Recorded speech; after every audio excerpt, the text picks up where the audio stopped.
My name is Sarah, and today I'm going to be showing you how to set up to weave baby blankets. The first thing you need to do is pick a pattern. I have picked a pattern based on a pattern I purchased that is pre-patterned in the fabric itself, so there's lots of color, lots of detail going on, and this is all actually created just by alternating light and dark threads on your loom. And then the way that you raise each thread in a series creates this really neat pattern on the fabric. The first thing that you have to do is figure out how many threads that you need to get a certain width. So there's a lot of math involved, and I like to use online calculators that can kind of figure out for you based on some numbers that you put in. I write down everything in this notebook so that I can keep track, especially when I am setting everything up, and it really helps to make sure that it's repeatable. Basically, my numbers tell me that I need to have 702 ends or threads set up on my loom so that I can create a baby blanket that will end up being about 30 inches wide in the end. So once I have that number, that's really the first number, and then I can start actually counting out and measuring each of those ends, and I will show you how to do that at the warping mill. So here I am at my warping mill. This is basically a wooden frame that just helps me to measure out and make sure that every yarn is going to be the exact same length.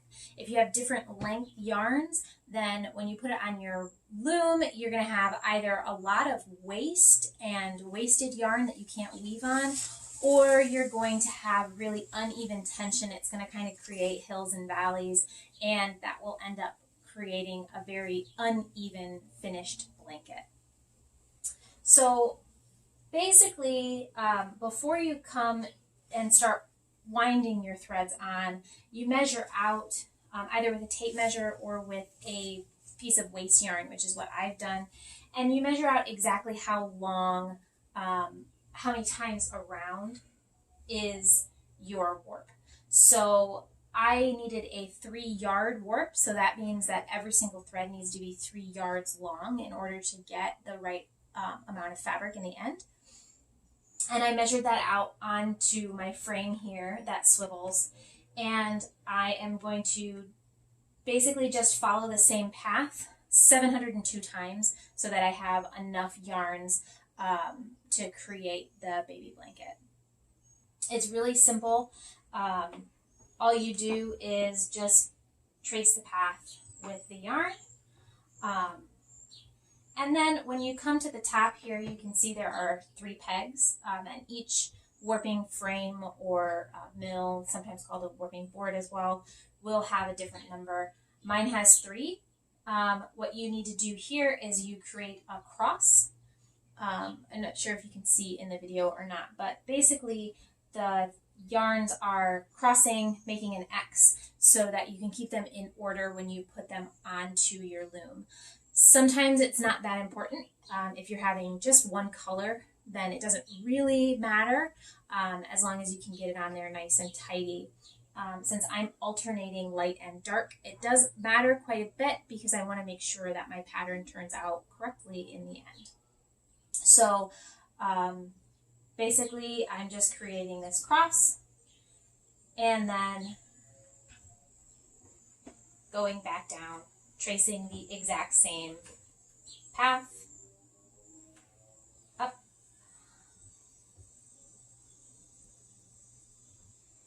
create the cross, and then go down. I'll do that one more time.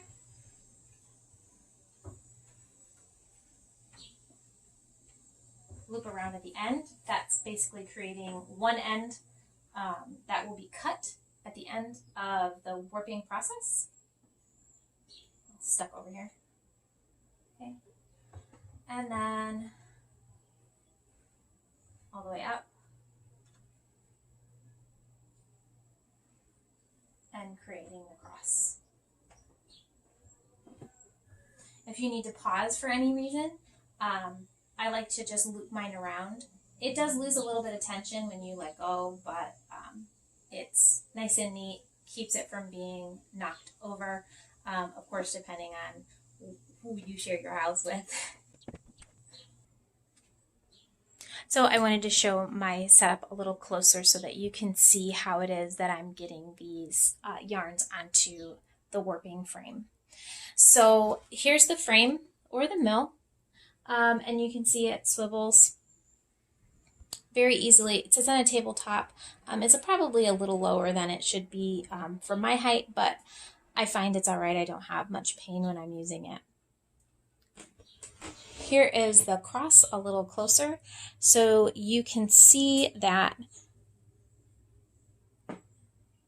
sets of 2 are going over and under, and that is creating a order so that I know that the yarns are always going to go onto the loom in the same order as I put them onto the warping frame. There's my twist on my peg just to keep it from going crazy. I don't have any small children or cats, just a couple of elderly dogs and a husband, and they know to keep away from my yarn when it's on the floor here, because I do just put my yarn right on the floor and warp without a stand or anything. I just put it on the ground and it pulls off really nicely from the top. It is important that you keep the cones of yarn down further than you are pulling them off. That way they pull off the top and they come out without tangling. If you try to pull them off the side, it can create problems. So that is my warping setup, and I will take a picture when the entire thing is done. Like I said, it's going to be 702 yarns total, so it'll take a couple of hours. I do just wind it 2 at a time because I really enjoy kind of the monotony of warping, so I don't necessarily try to do it as quickly as possible. Next video after this will be putting the warp, taking the warp off of the frame so that you can put it onto your loom.